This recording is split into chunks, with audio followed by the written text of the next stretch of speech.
Hi and hello, நான் doctor Jagadeeswari Rajalingam. இந்த சேனலில் நிறைய ஹெல்த் ரிலேட்டட் இன்ஃபர்மேஷன்ஸ் பார்த்துட்ருக்கோம் அண்ட் பேசிகிட்ருக்கோம்.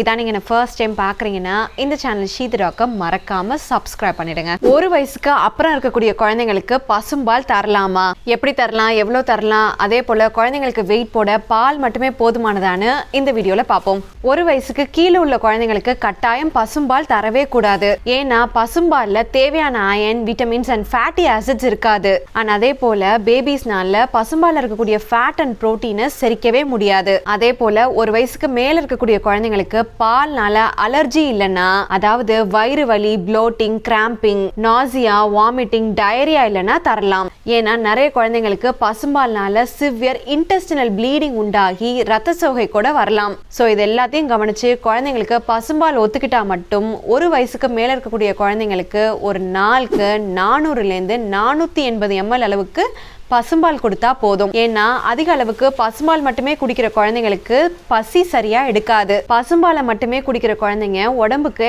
எசென்ஷியலா தேவைப்படக்கூடிய மற்ற சத்துக்கள் உள்ள காய்கறிகள், கீரைகள், முழு தானியங்களை எடுக்க மாட்டாங்க. ஸோ அவங்களுக்கு வெயிட் கெயினும் இருக்காது.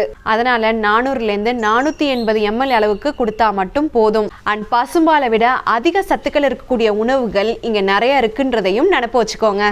இந்த வீடியோவை தேவைப்படுறவங்க ஷேர் பண்ணிட்டு கமெண்ட் செக்ஷன்ல உங்க கருத்துக்களை சொல்லுங்க. அண்ட் உங்க குழந்தைங்க வெயிட் போடுறதுக்கு நீங்க என்னெல்லாம் கொடுக்குறீங்கன்னு கமெண்ட் செக்ஷன்ல சொல்லுங்க. இன்னும் ஒரு இன்ட்ரெஸ்டிங்கான வீடியோல பார்ப்போம். பாய்.